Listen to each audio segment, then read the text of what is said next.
And thank you. That was awesome. Probably my better half, Victoria. Um, if you are new to the community, welcome to City Moguls. This is really an inspirational community. It is all about helping and supporting entrepreneurs at any stage of their journey, but especially at that early stage when, life is pretty lonely as an entrepreneur.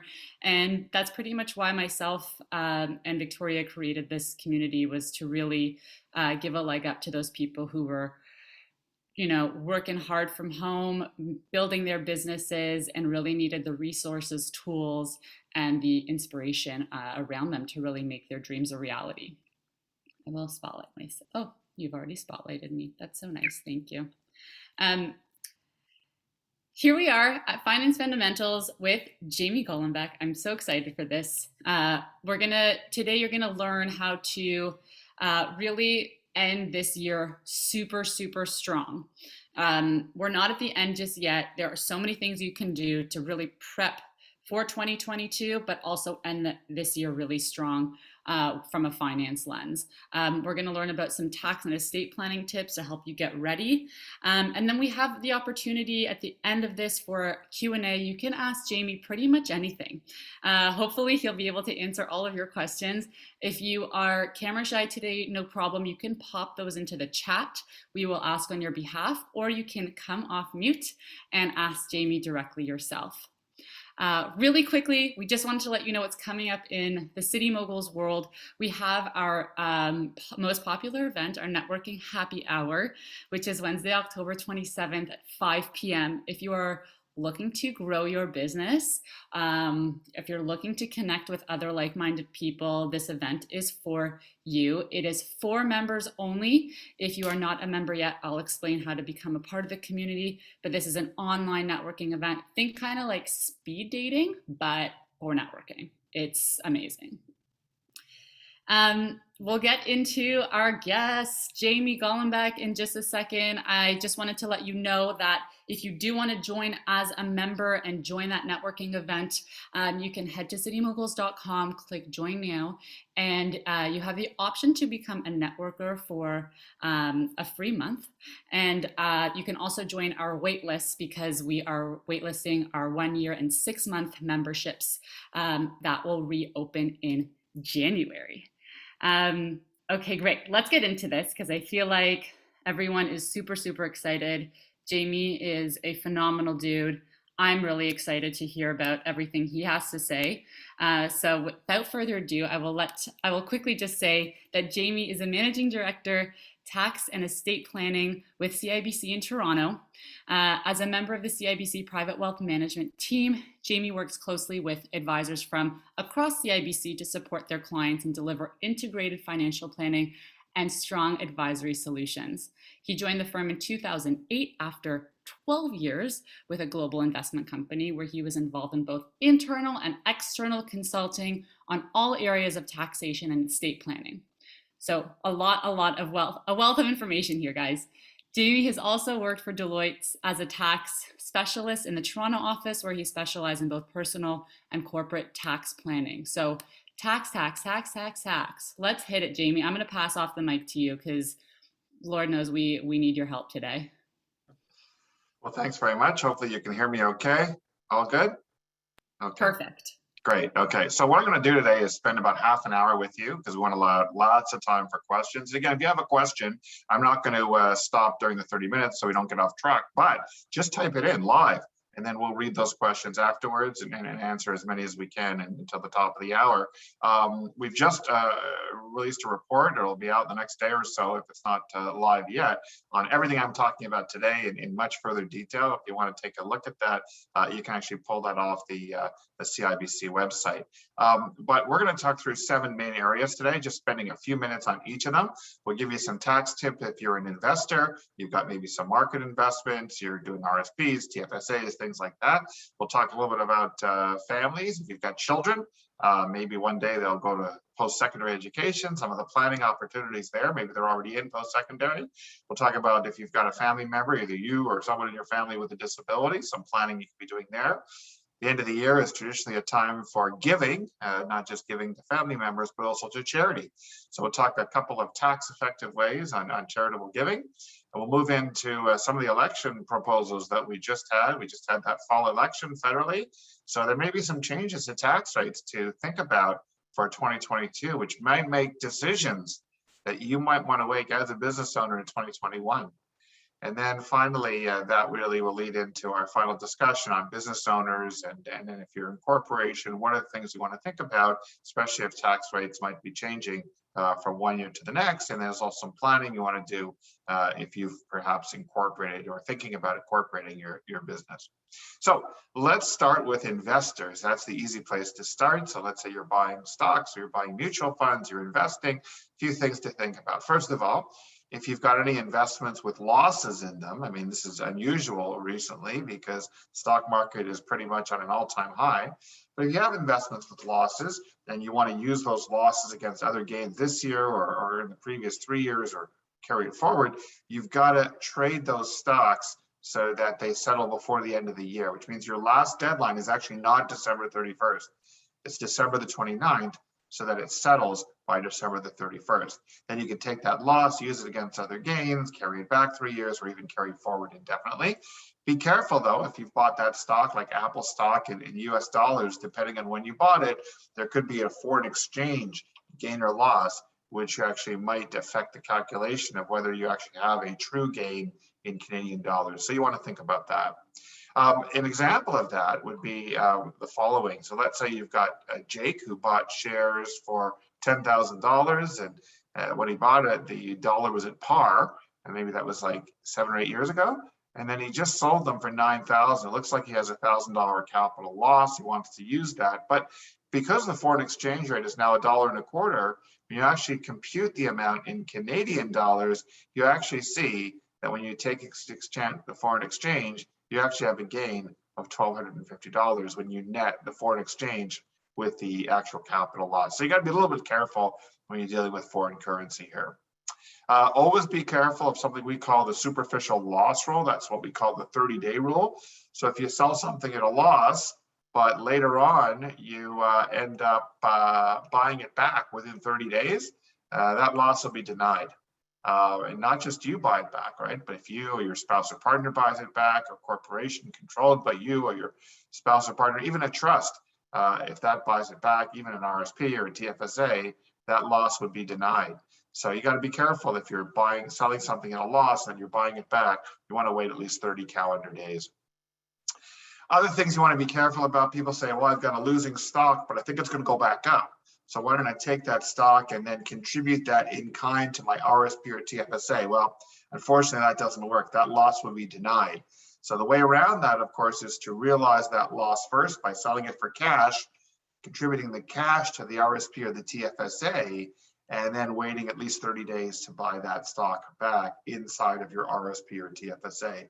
You've also got to be very careful with swaps. Those are not even allowed now by CIBC and most of the major brokerage firms, where you're trying to swap, let's say, a stock with a loss with cash inside an RSP or TFSA.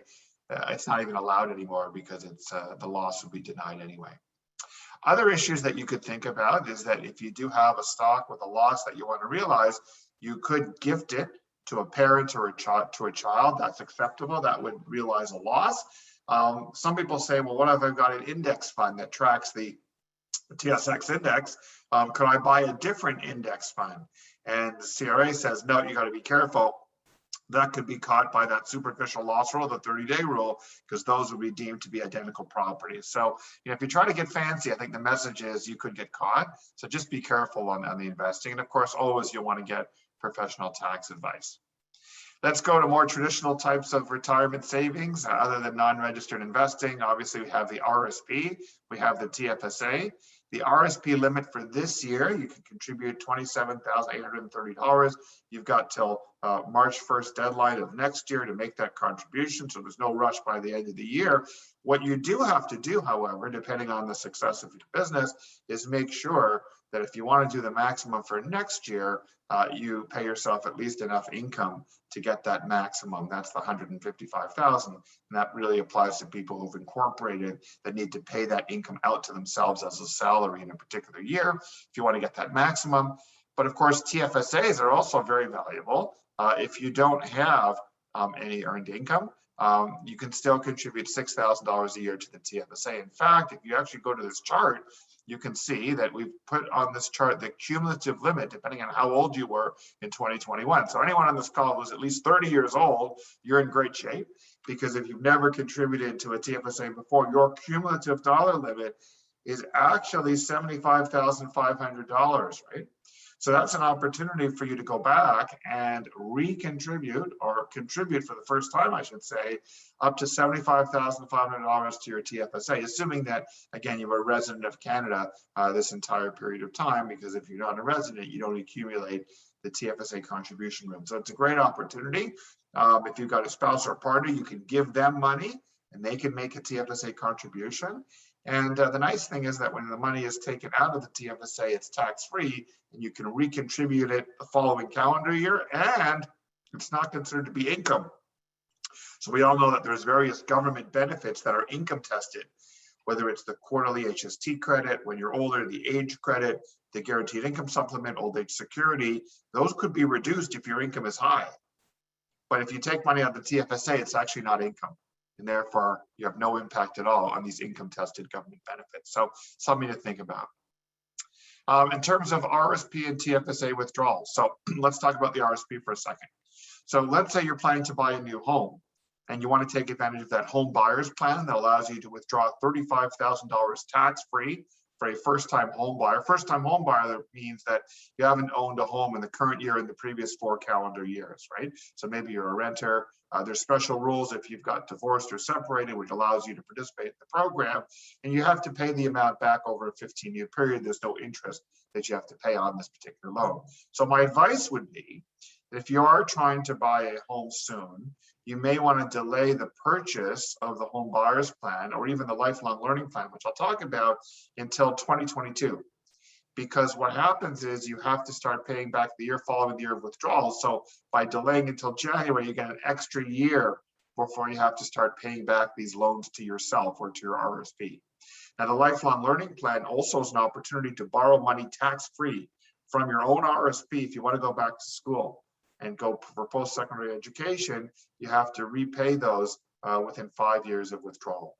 With TFSAs, again, if you withdraw in 2021, the contribution room for anything you've taken out is reinstated on Jan 1st, 2022. So if you're planning a withdrawal from your TFSA in early 2022, maybe you want to consider taking that money out in the month of December, so that if you do have the money later on in 2022, you can recontribute it back to the TFSA right away. If you took the money out on January 1st, you'd actually have to wait till January of 2023 to be able to put that money back in. That may not be a consideration if you don't think you'll have the money to pay it back. You never have to, of course, pay it back mid-TFSA, whereas you certainly would under the home buyer's plan and the lifelong learning plan. Investment expenses. So we've written a report on fees and deductibility of fees and things like that.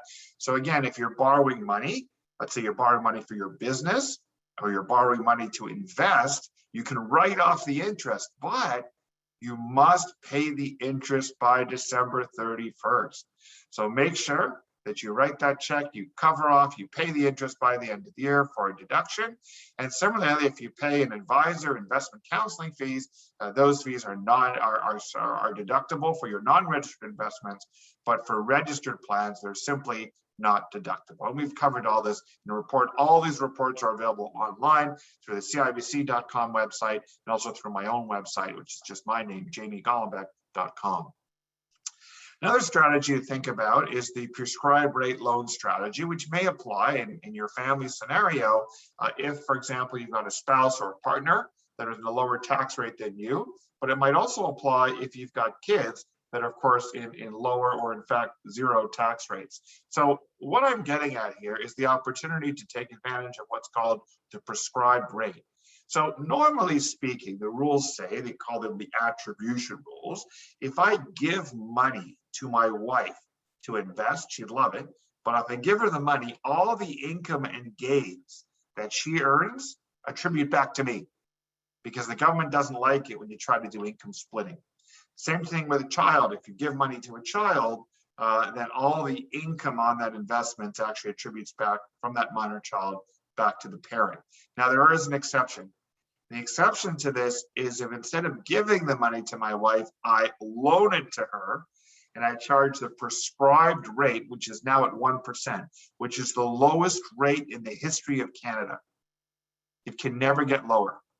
And the nice thing about setting up a strategy, and I'll show you an example in just a second, but the nice thing about setting up a strategy today, when the rate is 1% and it's guaranteed to be 1% till December 31st, is that you can lock in the rate on the loan forever.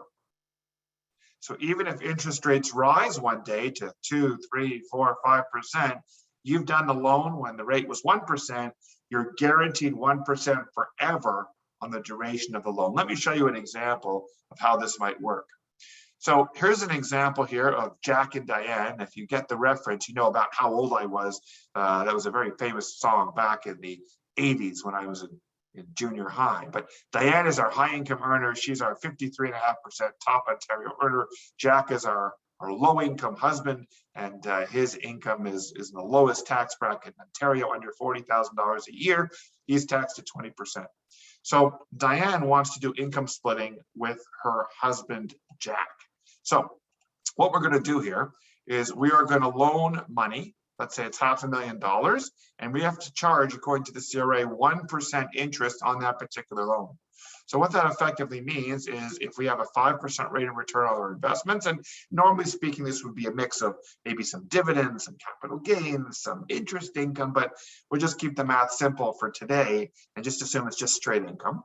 So we have 5% on $500,000 is $25,000 of income, but Jack has to pay interest on the loan to Diane of 1%. And that $5,000 of interest is tax deductible to Jack, but it's actually taxable to Diane. So really our opportunity for income splitting is the net difference between the rate of return on the investment and the interest that we pay on the loan. So effectively it's the $20,000. So what that effectively means is that on $20,000, if Diane is in the top rate of 53.5 and Jack is in the bottom rate of 20, we've got a 33% spread. And on $20,000, that's going to save about $6,700 a year. So again, this strategy is not for everyone, but it can be a great opportunity for income splitting with spouses, partners. It also can work with children.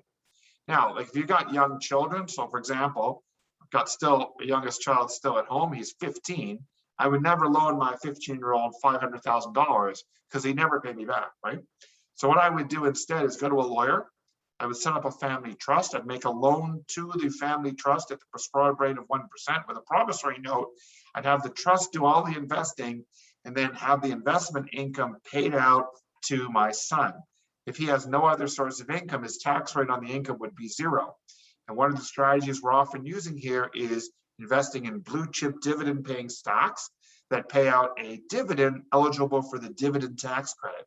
Right now in Ontario, where I live, an individual in Ontario with no other source of income could earn just over $50,000 a year and pay 0 tax because of the basic personal amount and the dividend tax credit. So this is a strategy. Again, this is a more sophisticated strategy that you could think about for income splitting with children, with minor children going forward in your businesses. One final reminder that if you do this loan, or if you've done this in the past, you really have to pay the interest within 30 days of the year. That's January 30th by next year. Otherwise, this strategy falls apart for the current year and actually for all future years. So you've got to be very, very careful. I put a date in your calendar if you're going to do this strategy. Let's now move on to our next topic, families with students. So if you've got kids and there's any remote chance that they're going to go off to post-secondary education one day, I hope you're already maximizing the RESP, the opportunity to set aside up to $50,000 per child in a tax-deferred environment, plus the opportunity to enjoy the Canada Education Savings Grants. Those are equal to 20% of the first $2,500 a year per child. That's $500 a year per child, up to $7,200 maximum per child. And plus you get a carry forward for the prior year. So this can work really, really well. And all the earnings, of course, in the account accrue on a tax deferred basis. So a typical strategy of an RESP is that, kids have a parent has a baby and we say, congratulations, open up an RESP the first day. And they say, you know what, these babies are expensive. We can't afford it. We've got diapers, and we've got a crib, and we've got a car seat, we've got, lessons, and we've got childcare. It's just too expensive. And they delay, and they delay, and they delay, and they end up not starting to save until, let's say, the kid is 10. If they put $1,000 at 10 and they catch up eventually and put in that maximum 36,000 is that magic number, because at 20%, they'll get those maximum $7,200 of grants. Then even at a modest 3% rate of return, if we accumulate it inside of an RESP, the red is our contributions, the gray area is the government grants, the blue is our modest 3% rate of return. Effectively, you'll be able to pay for 4 years of education at about $13,000 a year. But can we do better? Of course we can. So what if instead we had the parent contribute $2,500 a year starting with year 0 in the year the child is born? So we put in the same $36,000, we have the same 20% grant over those 14 years, and we earn the same 3% tax-free rate of return inside of the RSP. Well, all of a sudden, you can see that when we grow the number, we now have $61,000, which allows us to pay for 4 years of education at $16,000 a year. Far better than our original with the same amount of investment. So the message here again is, if you've got kids, it's a great opportunity to start early and start saving from early. And in most cases, by the way, this $61,000 will come out completely tax-free. Why is that? Well, imagine you've got your $60,000 and $36,000 of that was your contribution. So that comes out tax-free. The rest of it, we call educational assistance payments. That's $27,000. That's taxable to the student. So again, if they take out over a 4-year program, let's say in Canada, they take out $6,800 a year. If they have the basic amount, an average tuition of $6,000 for undergrad in Canada, they've got $20,000 a year of annual credits. They're only taking out $6,900. Even with a part-time or a summer job, they're effectively going to pay no tax at all on the RESP. So I think of the RESP similar to a TFSA that you could set up for your kids, because you can't set up a TFSA until someone's 18. So this is a great opportunity if there's any remote chance that any of you have kids that might go to any type of post-secondary education.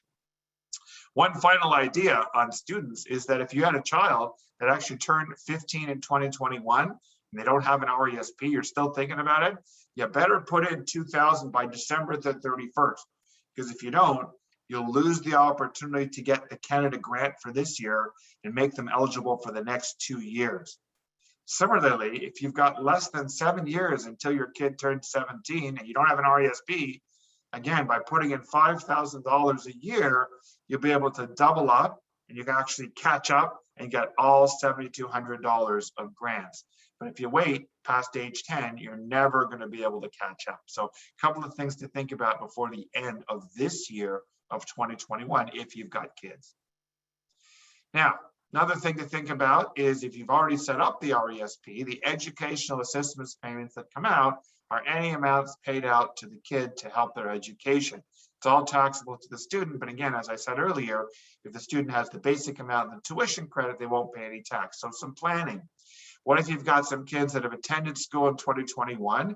You want to look at their tax situation and take out enough money from the RESP to use all of their tax credits before the end of the year so they don't get wasted. Tuition credits are carried forward, but that basic personal amount is lost. So if they're not using it, you want to do some optimization here in terms of the planning. What if your child finished or graduated or stopped or quit or dropped out of school in 2021? You still have within 6 months after leaving school to withdraw educational assistance payments and have it taxable to that child. So let's say you have a child that graduated back in May, you've got till November, which is just a couple of weeks away, right? To be able to take money out and still have it taxable to the student. So all tips to think about. Let's talk now a little bit about a family member with disability. It could be you, your spouse, or a child, or another family member. There is, first of all, the home accessibility tax credit. So again, any renovation, this is an annual credit, $10,000 of expenses per year to assess either a senior, someone 65 or older, or an individual of any age with a disability with home renovations. These include things like grab bars, ramps, walk-in showers, and bathtubs. In some cases, you may be able to claim both this home accessibility credit as well as the medical expense tax credit as well. So it could be worth up to 35%, depending on the scenario.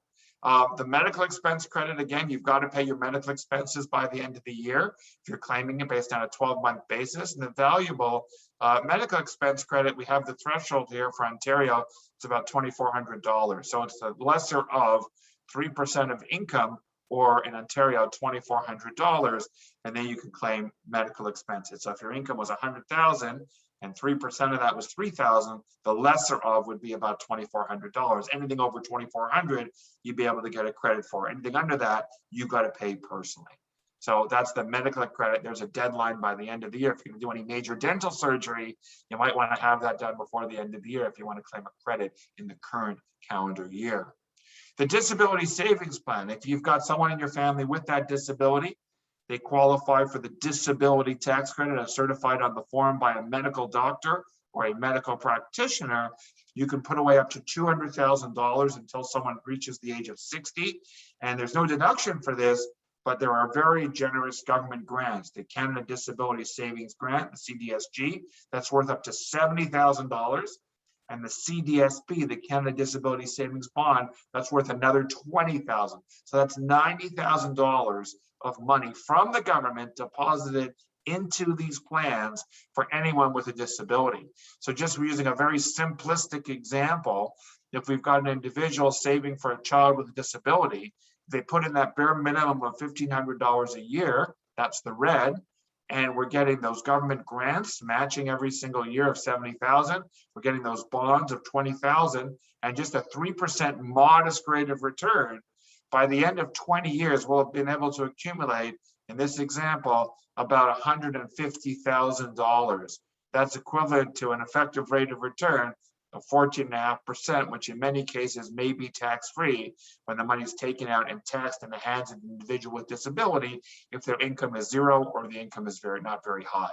So again, this is more sophisticated planning, but something to think about if you've got a family member with a disability. Let's talk a little about charitable giving, which happens a lot towards the end of the year. I put up here the chart for all the provinces. If you take a look at Ontario, if you make under $200 of donations in a year, your tax credit is worth about 23%.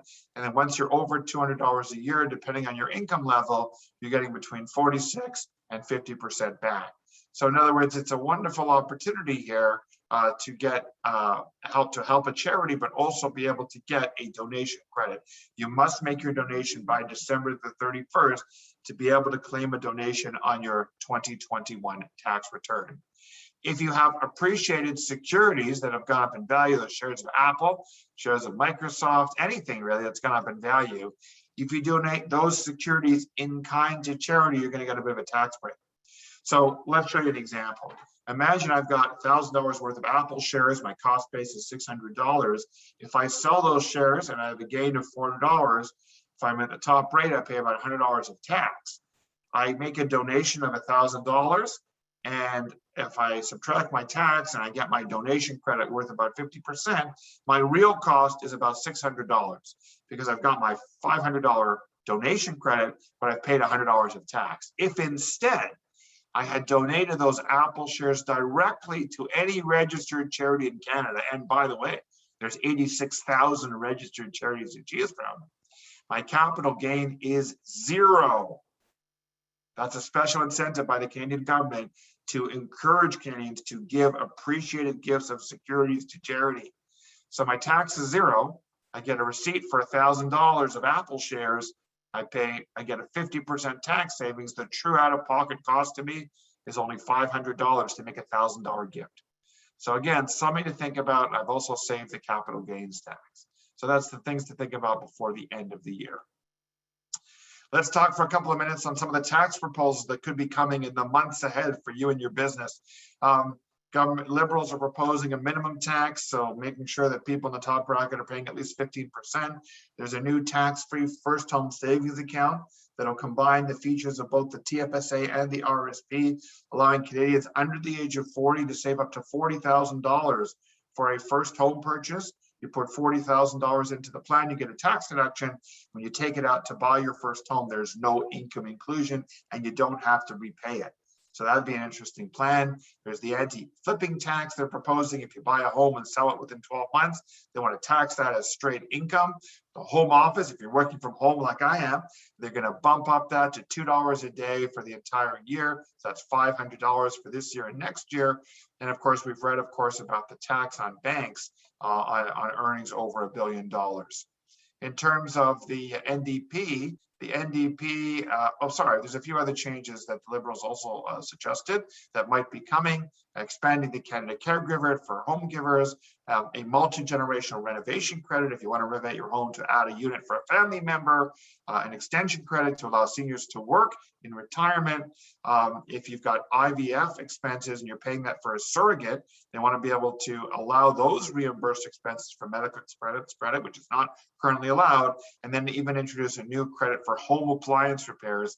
It's only worth $75 though. The NDP concerns me because they want to raise taxes. Now, the NDP didn't win, but they may hold the balance of power. So in other words, we are concerned that some of these proposals could make their way into a Liberal agenda, particularly the first ones on personal tax, the increase in the capital gains inclusion rate. Now it's 50%, could go to 75%. Maybe the increasing of that top federal rate from 33 to 35%. The wealth tax that the NDP have proposed is unlikely, in my personal view, to become a reality, simply because there's only 4 countries left in the world that have a wealth tax. It's very complicated to administer.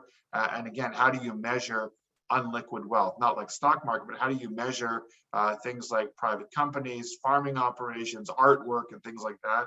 I don't think that's going to happen. Potential reversal and tax changes on the corporate side. And then, of course, we know about the foreign buyers tax for foreigners buying Canadian property. So again, we'll see what happens with those proposals. We're starting to wrap up here with individuals. If you're expecting a change to your tax rate next year for whatever reason, and again, number of reasons why your taxes might increase. So let's say you just started to work and returned to work in 2021. Next year will be a full tax year for you. Maybe your tax rates will be higher next year than this year. Maybe you expect to sell an appreciated asset next year. Maybe you'll be affected by any of those proposals in the government that we just talked about. If so, and you think your taxes will go up in 2022, if you have the choice, maybe take a bonus or options this year if you can, sell your realized gains by the end of this year rather than next year. If you've got a private company, pay yourself dividends this year versus next year, and maybe delay claiming your RSP deduction until next year versus this year. Similarly, what if you think that your tax bill might decrease next year? So let's say you retired this year and therefore your income next year would be lower, or maybe you stop working because of maternity or a paternity leave in 2021. Your income might be higher, might go down in the future if your income is going to be lower for a period of time. So again, there are a number of strategies that you might want to do: delaying selling any appreciated securities till next year, take a bonus next year, exercise options next year, get dividends from your private company next year, and maybe pay the expenses for any of these new credits and wait until they're actually enacted. So again, a number of strategies that one can do depending on your personal scenario. And then finally, just a few comments on business owners and employers. Most of these relate to incorporated companies. I understand that most of you do not have a corporation, but some of you do. So let me just spend the last couple of minutes on the corporation. We've written an extensive piece on this called Buy Bonus, and why it may actually be preferable to pay yourself a dividend from your company rather than pay a bonus. That being said, there are a number of advantages here. And the most important thing is to understand how your corporation pays you. and how it's taxed. So I would rank these in order of the preferable type of distribution. So for example, you've got a shareholder loan from your company, you can pay it back, there's no tax.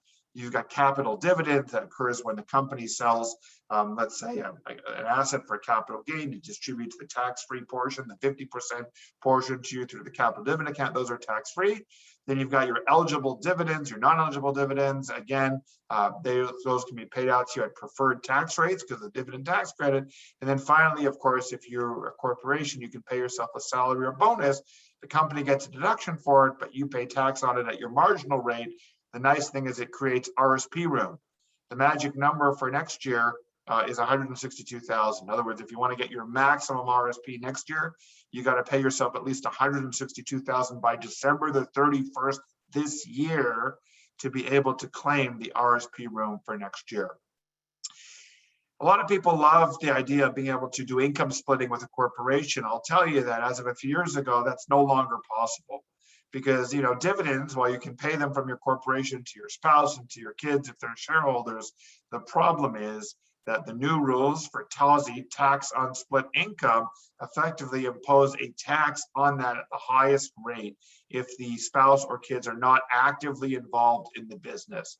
So again, all the advantages that we used to talk about setting up a corporation for your business are no longer there for the most part because of this inability to income split with other family members. Now, there are some exceptions to this, like if the kid is over 18 and working at least 20 hours a week all year long, in the current year or any 5 years, the rules don't apply. There's rules on ownership for kids over 25, reasonable rates of return, even retirement is exempted. But again, these are all very, very technical.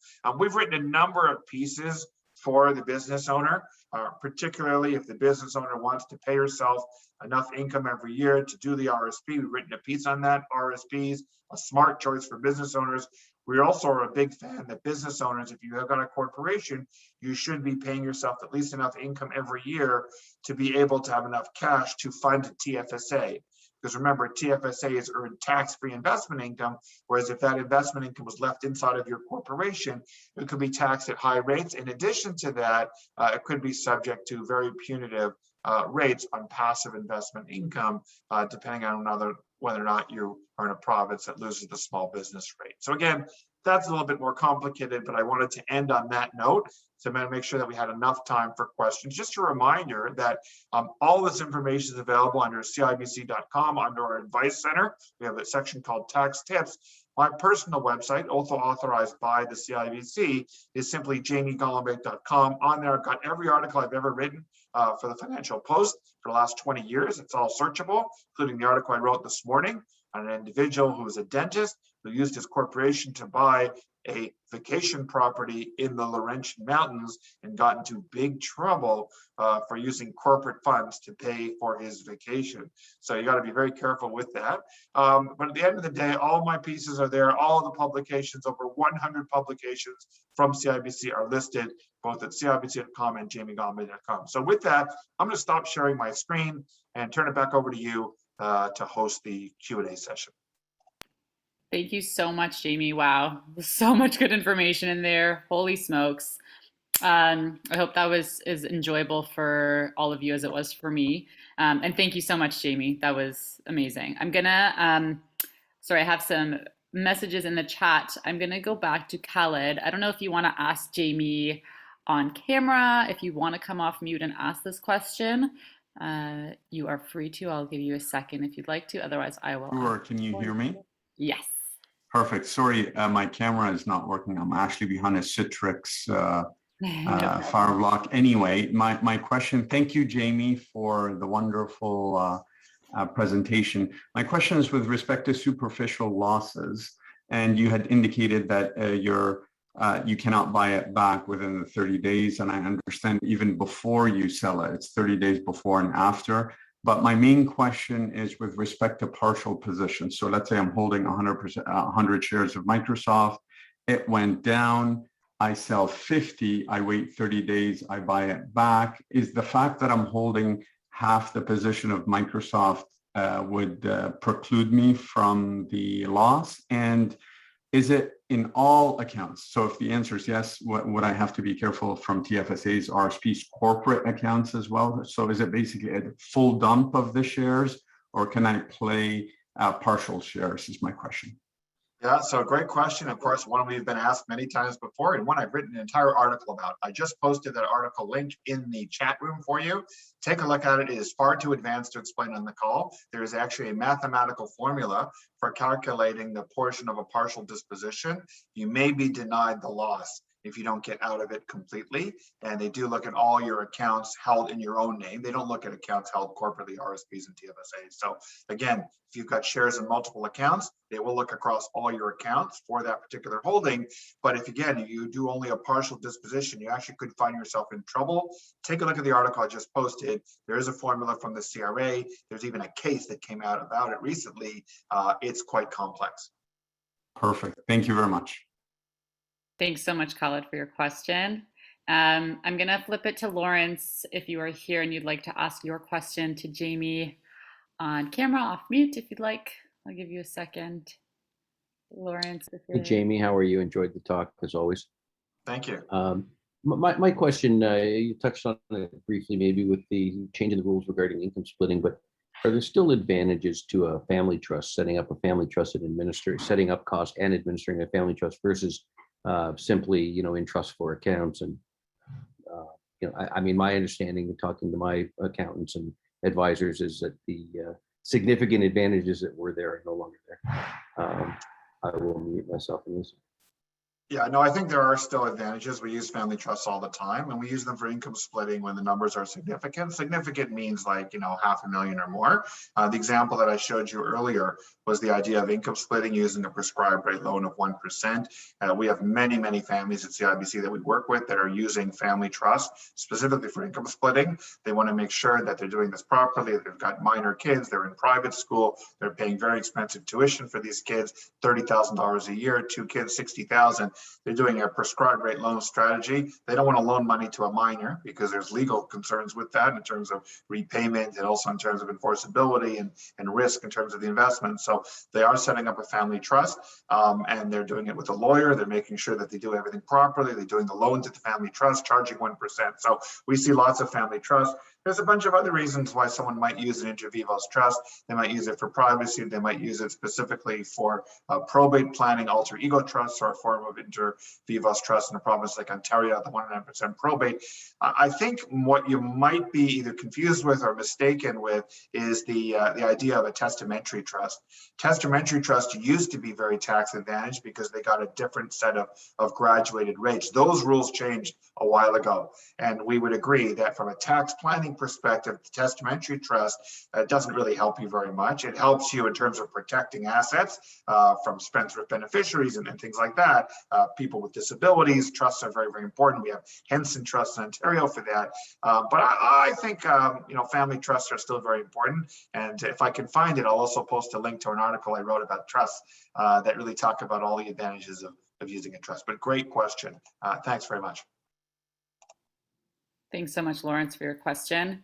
I'm going to flip it over to all of you guys. There are no more questions in the chat for Jamie, but if you have a question, please come off mute. This is the time to get answers to some of your questions. So the floor is open.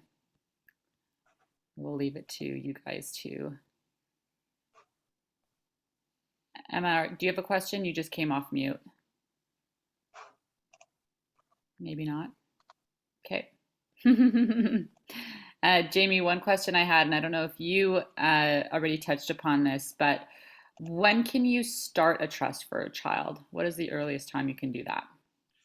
At any age, really. I mean, again, what you're trying to do at the end of the day in terms of setting up a family trust is you go to a lawyer and you name the child as the beneficiary of that particular trust. So there really is no rule. As long as the child is born, you can set it up. Some people set up trusts in their will for children and unborn children. All future children could be potential beneficiaries of the trust. So that's certainly possible. With the RESP, if you were thinking of the RESP education plan, of course, the child must be born. They must have a social insurance number to begin the RESP, of course. Yes. I just posted the link to an article I wrote all about trusts and all the different uses of a trust that you might consider. That's great. Yeah, click on that link, folks, if you want to check that out. And yeah, these are all such great reminders. You'd be very proud, Jamie. I just got my RESP set up for my daughter. She was born this year, so I'm very excited to hear that that was a very smart move from your perspective. So thank you. Yeah. Marco, this is an awesome question. Do you want to come off mute and ask Jamie yourself? I'll give you a second. It's okay if you're camera shy today. Okay, I'm going to ask it for Marco. We often see family trust used with an operating company to multiply the lifetime capital gains exemption. Can that same trust be used for a prescribed rate loan, or should another trust be created? Good question. Yeah, so yeah, theoretically, I guess you could use the same trust. Our general view is to keep it separate, to keep it clean. You don't want to get a situation where you could possibly be tainting the proceeds from the sale of an operating company, allocating the capital gains exemption. That being said, I would speak to your lawyer about it. In terms of simplicity and not having, too many trusts to worry about and too many trust returns to file. Obviously, it would be ideal to use the same trust. I think many lawyers would say, yeah, use it. Just make sure your documentation is good. Want to open up a separate investment account, certainly for that trust in the name of the trustee, and that trustee then manages the investments of the account as part of the prescribed rate loan. So I think you probably could use the same trust, but remember that trust also holds the operating shares, right, of the company, which is ultimately going to be sold to a third party. So again, you can decide whether you want to use the same trust. I would get some legal advice on that, but you probably could use the same trust. Great. Thanks, Khaled. And thank you, Marco, for that question. One more question from Quinn. Hey, Quinn, do you want to come off mute and ask Jamie your question? That will be probably our final question for today. Hey, Jamie. Thanks a lot. Thanks, Danny. Jamie, just starting a new co this year, can you explain the basics of determining whether you should be paying out a dividend versus an employment bonus? For reference, it is a startup, so it's not, upper tier tax rates here. So any advice on the advantages or whether you want to do a split of some kind? Thank you. Yeah, so we discussed this in great detail in our report, and I'll try to post a list for you again of that particular report in a couple of minutes when I find it. But generally speaking, salary versus dividends is a really important question. In most cases, the idea is to leave the money in the company if you don't need it to live on, right? Because you get a natural deferral in Ontario. If you get the small business rate, if you have income, then the idea is that you can, by leaving it inside the corporation, you can defer about 41% tax, right? Because the top rate in Ontario is 53, the bottom rate, the corporate rate is around 42, so about a 41% spread, assuming you're at the top rate. If you're not at the top rate, obviously the amount of deferral is much smaller.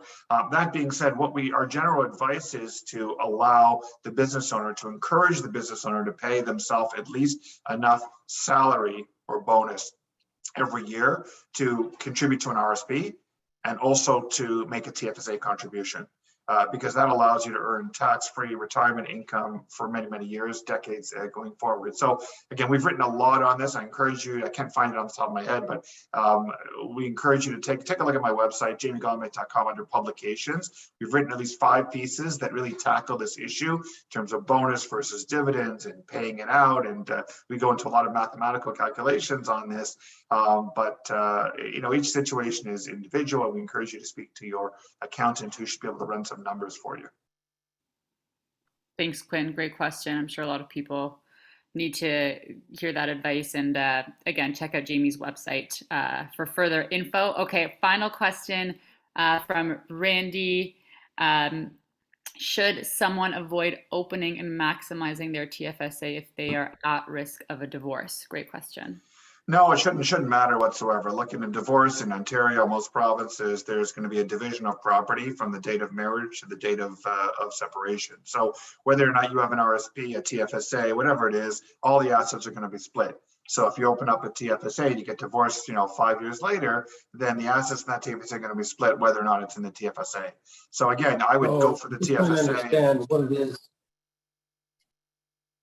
What? You're breaking up there. You want to try again, Randy? All right, you can continue there, Jamie. Yeah, I'm just saying, like, it doesn't matter where the assets are. You're going to end up splitting 50%. You have to disclose all your assets. So whether they're in RSPs, TFSAs, non-registered operating company or whatever, even if they're in the Cayman Islands, you have to disclose all your assets upon divorce. And, you'll be splitting 50% of the increase in value from the date of marriage to the date of separation, absent a marriage contract that you had beforehand. That was super clear. Thanks, Jamie. Okay, final question. I keep saying it, but there's so many good questions in here. Khaled asked, if people can afford it, would you suggest people contribute the entire 50K into the RESP year zero? What do you think? Absolutely not. We can prove it mathematically. I wrote an article about it. Again, I'll try to find it for you in the next couple of minutes. But if you have the money anyway, you might as well invest it either in an informal trust account or some other vehicle, and then every year put in the amount to get the government grants. You don't want to give up on the government grants.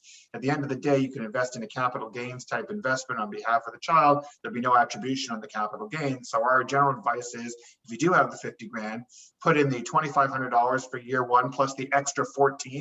That gives you the 50,000 minus the 36,000 to optimize the grant. So 14 plus 2,500 is 16.5.